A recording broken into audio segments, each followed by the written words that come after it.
Welcome into the official. This week is Athlete Week on the official. We are going to be talking about that amazing, versatile position unique to college recruiting called athlete, where you can have a guy who might play defensive end, he might play tight end, he might play safety, he might be the next difference making wide receiver. And we have to sift through and decide, you know, who are we going to evaluate? Who are we going to prioritize for our C2C leagues with this murky, mysterious label as an athlete? But there has been historical players who came in as athletes and have been true difference makers at the next level and even into the NFL. So it's a very important position. We are going to break it down for you and list a ton of names that you should keep out on the lookout for in 2023. This is the official.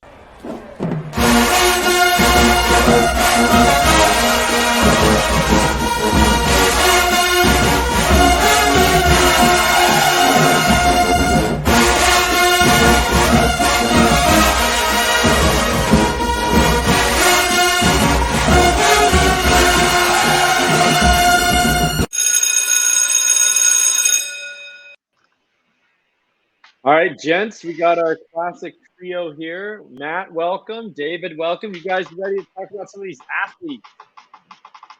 Absolutely. All right. So before we get started, as always, like and subscribe if you enjoy what we do here at the official, bringing you a unique slant on recruiting as well as the fantasy implications of these recruits. And turn on notifications as well so you don't miss every episode that air on Thursday morning. Also, go check out the brand new parent website, campuspanda.com. It is brand new in the sense that we've been live for about 1.5, 2 years now, but we're always updating. We've always got new tools. And sneak peek, there will be a recruiting specific new feature later this week. So definitely go check out campuscanton.com. Tools, articles, guides, multiple subscriptions for you as well. So whatever fits your budget, starting as low as $2.99 per month, please go visit campuscanton.com. So this is the athlete episode, and figured wanted to just dedicate an entire episode to this specific athlete position. I'm going to throw it to you guys right off the bat. You know, this is a unique thing kind of to the recruiting world where guys get listed as an athlete and we don't know what they're going to do in college. So what is your approach to this? Do you, obviously, I wouldn't say you ignore it, but how, do you prioritize these guys or do you go as deep in the athletes as you do in the other positions? Or, Matt, how do you approach this unique situation? Yeah, I mean, obviously, I think you have to look at it just like how you would any other position group. Obviously, you have to be a bit more investigative to see, what role they will be playing at the next level. And there's a few, relatively easy ways to do that. One would be if you look at their 24/7 profile, have what coaches are recruiting them or who on the staff is recruiting them. A lot of the time, it will be their position group coach. Not all the time. It could be a toss up sometimes, but usually, if you see an athlete and he's a wide receiver / corner, and their main recruiter is the wide receiver coach, odds are he's probably playing wide receiver. So there's that, and then if you've watched their huddle video, and if whatever position they're playing first in the first few plays, that's another good sign. That's another tip off for sure. David, I know that you always seem to come with these unique ways of finding certain things from searching blessed to receive an offer on Twitter, other ways that you kind of find your way around to the information that you need. Is there any tips that you do to try to figure out if you can identify an athlete as a guy who's going to be fantasy relevant? Yeah, I think you got to dig quite a bit, do a little bit of research as far as going through articles, possibly interviews. Maybe he'll even talk about himself, yeah, I really want to play receiver or whatever. So that's one way to do it. Sometimes I'll have to go on message boards and see there'll be a post, be like, oh, fresh offer to this 2023 athlete, and inside that message board, it'll kind of explain what he's being offered as, what position and stuff. But as far as there is, and if you can't find an answer, then you kind of have to just do your own scouting and just be like, all right, you got to take a look at his body type, how he moves, stuff like that, and just kind of determine yourself, what position do you think he fits best in? Yeah, all those are great points, and you guys have both mentioned, colleges. If you're not familiar with some of how this works, colleges recruit and offer a player as a position. So a lot of times, what David said, you can look at interviews and they will say, yeah, this team is offering me as a receiver, or this team is offering me as a defensive end, or whatever. They'll mention that. And so interviews, like David said, great way to do it. What are they specifically saying about their recruitment and about their commitment, especially when guys commit? They will mention usually in their interview about the commitment, and like Matt said, this coach was recruiting me and they're signing me as a safety, whatever. So you do have to do a little bit of extra legwork to kind of get that down, but you can find it in a lot of ways. I'll actually even go on their Twitter feed if they're retweeting. If a guy I like as a wide receiver is retweeting a bunch of like NFL safeties and clips of tackles and things like that, like they're obviously into the defense. So I think you can get a sense for these things. I've been wrong before, though. One thing that's burned me is occasionally on like 24/7, they'll be listed as an athlete, and you go to their actual profile page, and they will say wide receiver on the page, even though they're listed as an athlete, and then they wind up as something else. I've been burned by that, being like, well, 24/7 had him as a wide receiver, even though they were listed as an athlete, and then they wind up something else. So I'd really try to find quotes. Is probably one of your best ways. And if you can find out what they offered a player as, that would probably be the gold standard. Nothing's certain, but that would probably be the closest thing. And so we're talking about athletes. I don't think you can overlook this position group. Austin, before we even started Campus to Canton, I was listening to Campus Life. Austin and Colin, other founders of our website, they were talking about athletes, and he had found Keegan Johnson, an Iowa receiver, but he found him under the athletes, and he kind of talked about, you should look at these lists of athletes because a lot of times these are C2C colleagues and things like that. They just kind of skip them. I mean, it's hard. It's like you guys said, it's a little more effort. You don't want to waste a draft pick on a guy who's going to wind up being a safety, especially if you don't have IDP or something. And so I do think these players get overlooked, and that is a mistake because there are some elite players who came in as safeties. Jordan Addison, sorry, not a safety, athlete. Jordan Addison was an athlete. Now he's going to be possibly the number one wide receiver taken in the 2023 NFL draft. He's been great from day one as a wide receiver, even though he was listed as a 4-star athlete. You guys have anybody else that you really like currently playing in college who is an athlete? Raheem Sanders is a pretty notable one. Yeah. And obviously, he's blowing it up right now, raising his draft blowing stock, up, and now he's going to be, potentially, I guess he would be 2024 NFL draft class. I mean, there are people that have him as running back 1 in that class, or running back, 3 at the. A lot of people have him right in that 2-3 range.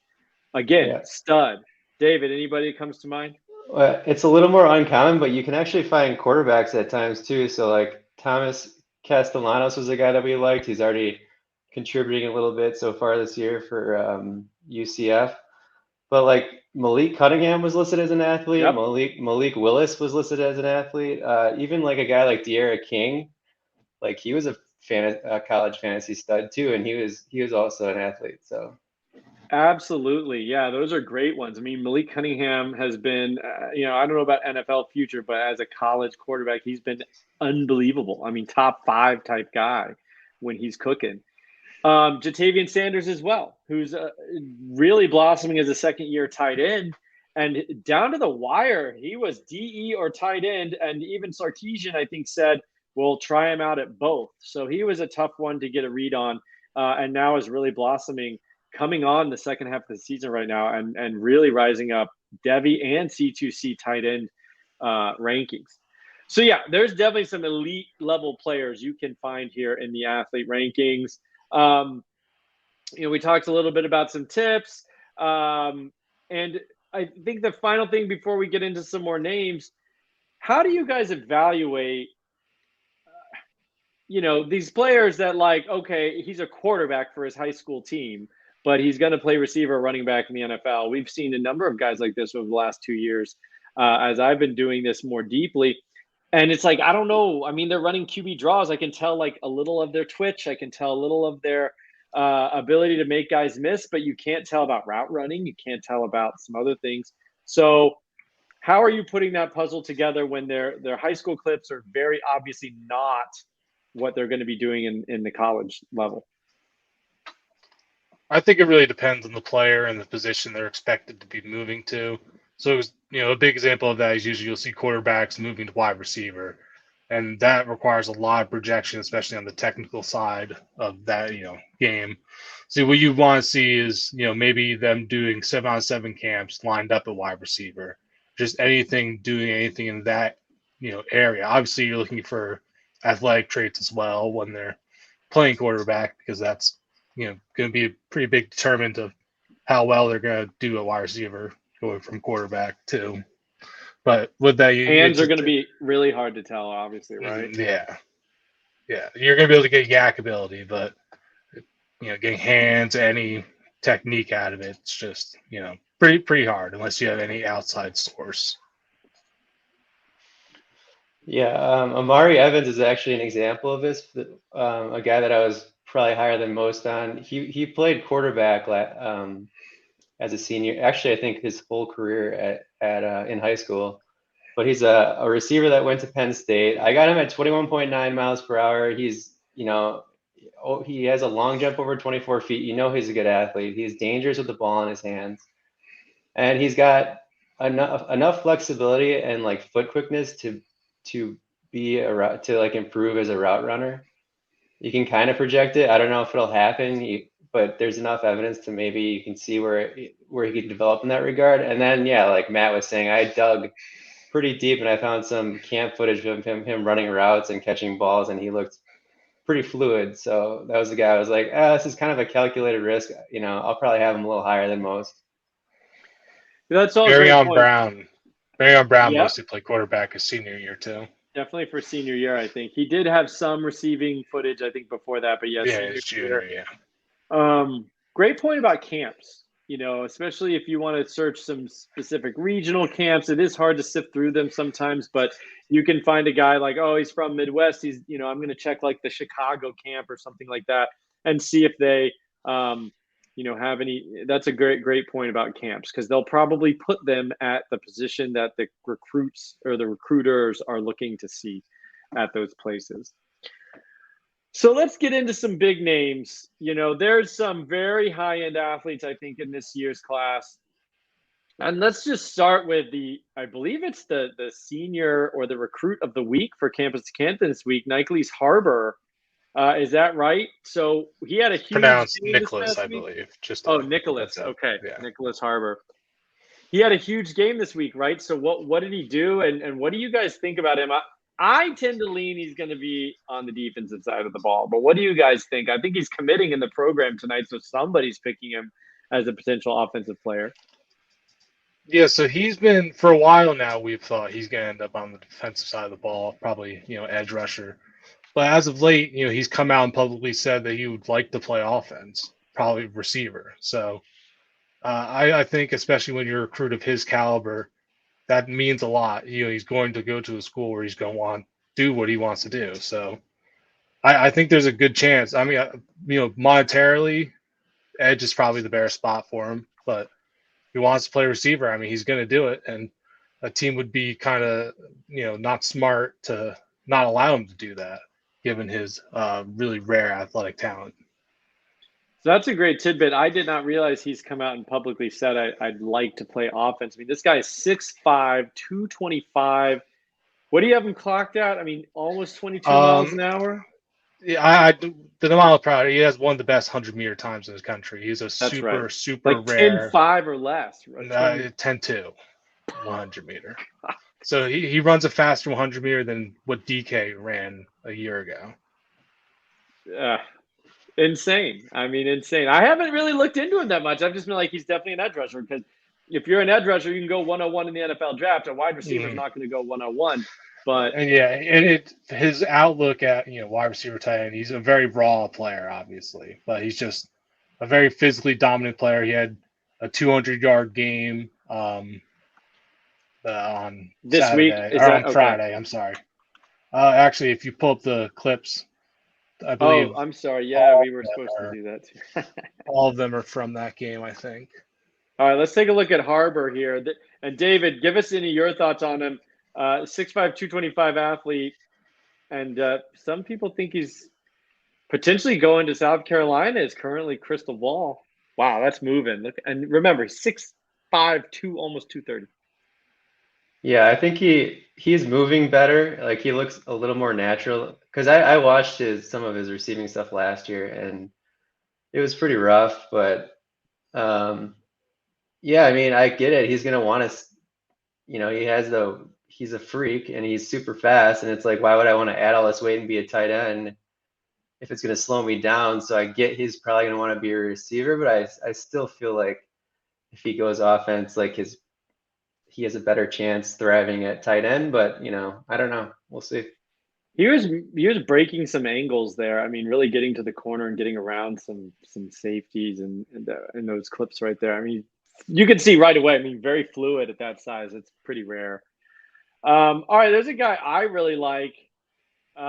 Matt, tell us about Mekhi Lemon. I really like him. I think he's got some of the best body control. I actually really like his secondary tape, like making tackles and breaking guys down in space. But looks like he's going to play wide receiver for USC. So I'll roll the tape here. Yeah, he's just a very fluid mover. Not the fastest in a straight line, but super agile, super fluid, very refined player. Probably going to play more of a slot role at the next level, given his size, and he's not the most physical kind of player. But I don't think that it really hinders his upside too much. Fantastic hands, as you can see, great control, coordination. So I think he's a super safe player. I think he's a consensus tier 1 wide receiver for us at campus to get. Yeah, I was really impressed with that. David, talk to us about Kenyon Sadiq. He is going to play tight end. I feel like you had some thoughts earlier, and we had Austin specifically in the Discord asking us to speak about this guy. I think headed to Oregon. Yeah, he was initially, I think, being recruited as a receiver, but then he's kind of outgrown that a little bit. So I think he put on a couple inches in height recently. So he's like 6'3.5".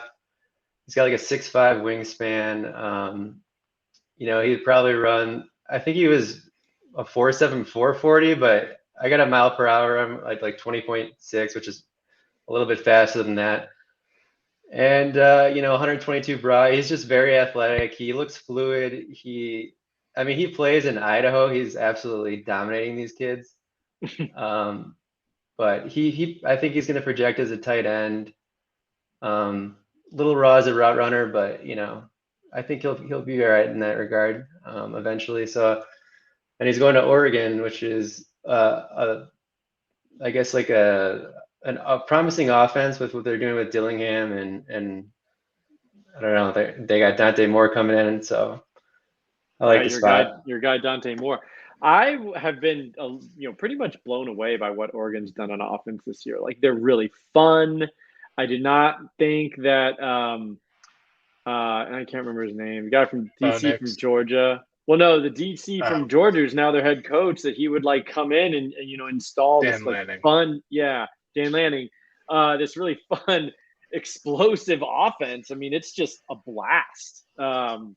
So that's and Terrence Ferguson. I have some Terrence Ferguson who's the current tight end, and so Sadiq potentially taking over from Ferguson, who's been very a pleasant surprise, not a world beater, but a pleasant surprise at Oregon. So then I think there's a guy that's kind of split at C2C, Jeremiah Love. Now, Matt, I don't think you like him. Is that right? So I've actually come around on the Love recently. I finally got around to his senior tape. I wasn't a fan of his junior tape. Okay. He's always had very good testing numbers, though.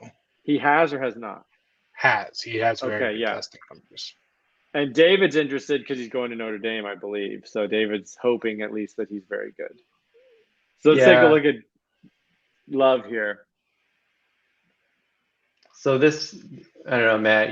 So this is the part that's interesting. He looks more powerful this year than this, and this is the reason why I think Matt and I were both kind of low on him. Like his junior tape, he had like 0 broken tackles. But he's tested off the charts, Matt. Do you know some of his numbers, like a 40-inch vertical, like? I believe you're there high 30s, and then he ran like a 4.47. Pretty good agility testing too. He just tested very good all over the board. I think he ran a 10,700 meter also. So all of his verified numbers are great. I didn't really see it as much in the junior tape. Not that he looked unathletic, but just he didn't really shine as much as he kind of is here, where he's looking good laterally, he's Yeah. bursty, It's really good flying there. down the field. He's added a little more weight to his frame, you can tell. So I'm liking him a lot more than I did before. He's top of tier 3 kind of running back for me right now. Yeah, I mean that's great though. Like he's gonna probably play running back for Notre Dame, and arrow pointing up on Jeremiah Love. Let's take a look at Malachi Coleman, who I have to say I don't know that much about him. You guys can fill me in on Coleman. What are we expecting him to play? And is he committed somewhere right now? Yeah, he just committed to Nebraska. I believe, Ooh. unless something came out when he just committed with something different than I believe Well, he's he's playing from wide Lincoln. receiver. He's from Lincoln, so he's Midwest guy Yeah, staying home, he's I guess. he's a freakless guy. Another ridiculous track athlete. Second best size speed guy behind Nichols and Cameron Selton, who we're about to talk about. But yeah, I think he has a 10.3 100 meter, 10.4. So very fast in his own right. 6'5", 190. Not the most refined player, but he's just an insane athlete, and I'll bet on that. So yeah, you can tell in this clip. I mean, he's huge. I guess this is him as an edge rusher, but he's just huge and just probably dominating these Nebraska high schoolers. Yeah. All right, Cam Selden, number one freak. Tennessee, we love the offense. I mean, there's a lot to like about Selden. But from what I've talked to you guys, we still don't know receiver, running back. Doesn't really matter that much for fantasy. He's going to put up points either way. Do either of you have a lean, or has there been any more information to come out on whether it will be running back or receiver? I don't believe we've seen anything new. So we're at the moment we're ranking him at running back because we think that's his best position going forward. But for all we know, he could still very easily just end up playing as a full-time wide receiver. So it's just purely speculation on our part. Man, that first play was pretty impressive. I mean, there wasn't anyone within 30 yards of him. Look at him just break that safety off. I mean, that guy never even had a chance. Like, he's slowing down 10 yards. And this play here, I actually recorded this play from this season. There's some acceleration there, dude. Oh my gosh. Yeah. That guy had no chance. Yeah, we've clocked him at well over 22 miles per hour several times. He might just play both positions, honestly. He might just be one of those hybrid guys. That could be very cool. Those guys are, and there's an NFL role for those guys now. Coaches are actually incorporating that like full time into the offense these days instead of like historically we've always seen those guys kind of fade away. Yeah, super exciting, Cameron Selden. I mean, gosh, really, like that's some acceleration right there. I think there's some other like bigger names here, but I want to get into like some of our sleeper athletes here. Matt, we're gonna take us through three guys, and we'll run the clips, and you can just talk about what you like about him. First, let's start with Caden Fagan. He is going to Illinois, which all of a sudden is a very interesting offense, at least for running backs. Yeah, I just talked about him last week on the show. I really like Fagan. He is a plus size running back, 6'2", 230-ish. But as you can see, he's a very good mover at that size. The Braylon Allen comp is super easy there. And even in the new tool we're releasing soon, he is the number one comp for him, I believe, still. Oh, yeah. Going to Illinois, playing running back, he's in line to be a pretty heavy producer there. So he's a top 10 C2C running back for me. Woo! It built like a guy who could carry the ball 35 times a game for sure. Yeah, all right. Absolutely. We're going to flip to Demetrius Bell here. He's a wide receiver. Yeah, he recently decommitted from Michigan State. He's like 6 foot 170. He's a very good mover. He was very good laterally, especially. He's kind of got that Alabama wide receiver kind of mold, and he does have Alabama offer on the table, so he could potentially commit there. Looks like he might be going to Kentucky right now, though, so he can add to their growing wide receiver room. Yeah, we all of a sudden like Kentucky prospects. Yeah, that's like a thing now. I mean, they've been getting wide receivers, man. That room is getting pretty stacked at the moment. They just need a quarterback. Huh? Yeah, they will need another quarterback eventually. Levis is okay, but another former athlete, Tavian Robinson, who was producing and he got injured, but he was looking real good at first. And then Carson Hansen out of where is he? He's like Minnesota or something. Mm-hmm. Minnesota Gatorade Player of the Year. There you go. Yeah, I mentioned him in our sleepers show. He's a tall, long running back, 6'1", 190. We've got him at 21.5, 21.8 miles per hour, I believe. Very fast. He has great testing numbers across the board. And he is an absurd producer at the moment. He's last season he had over 2,000 yards rushing. Probably can do that again this year. Committed to Iowa State. Probably can play running back there as well. Yeah. Now, what is that offense that I'm looking at here? Did you run an offense like this in high school? No. I know similar, yes, but different. I ran in a single wing. This is more of a wing T, I believe. Okay. Occasionally on NCAA football, the video game, I used to run plays like that. I liked it on short yardage with with quarterback plus 3 running backs back there. All right, David, let's go to you. Dawson Pendergrass, number 1 on your list. What do you like about this guy? Give us a little info on him. Yeah, we got another white running back here.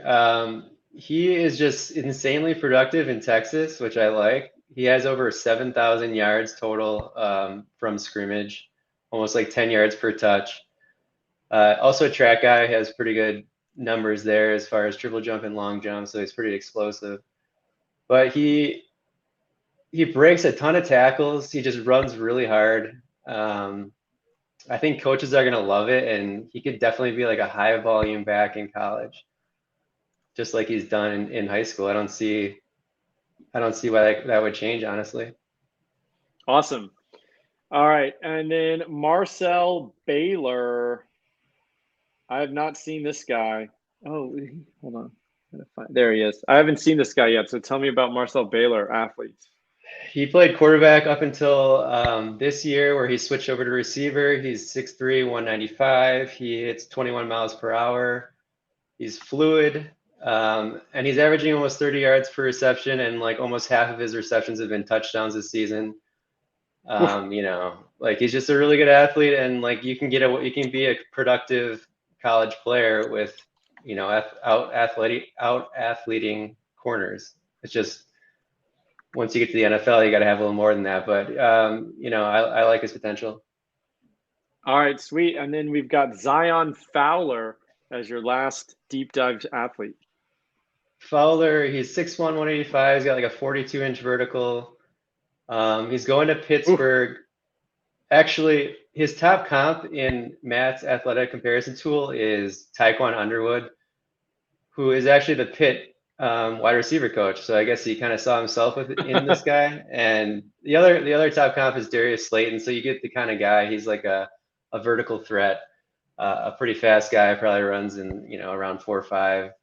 And he's super explosive, a little raw, but Yeah, I mean, he looks long. I mean, those limbs, he gets up. Yeah. He's got some good catch radius, it looks like, right there. Both of those first 2 passes were pretty impressive.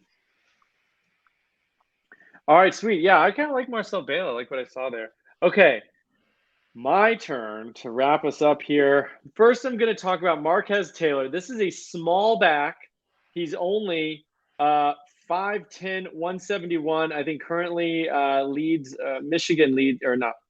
Memphis leads for him. So that's intriguing because we like Memphis skill position players. What really stands out to me about this guy is burst. I mean, he's just got a gear in small spaces to just blast. Like he's got like a little, turbo button where he can just blast through small spaces. He's also got some side-to-side agility and things like that, of course, but he is extremely bursty. One of the most just guys who can squirt through a very small hole. that I haven't seen much of in anybody in this class, actually. So his size is going to be a limiting factor, of course. 175 pounds, I think, listed right now.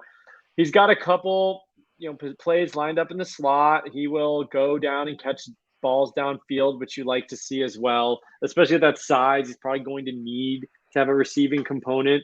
But, 175 on the very low end, but like those guys could gain 10 pounds or even 15 in college on the high end and maybe become an NFL prospect. But I think at the college level, they've got a very good chance in the Memphis offense to be a very intriguing fantasy player for sure.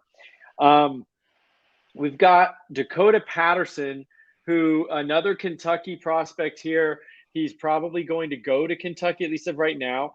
I liked his movement skills at size. He's like 6'1.5", listed at 195. So it's a really nice size for wide receiver.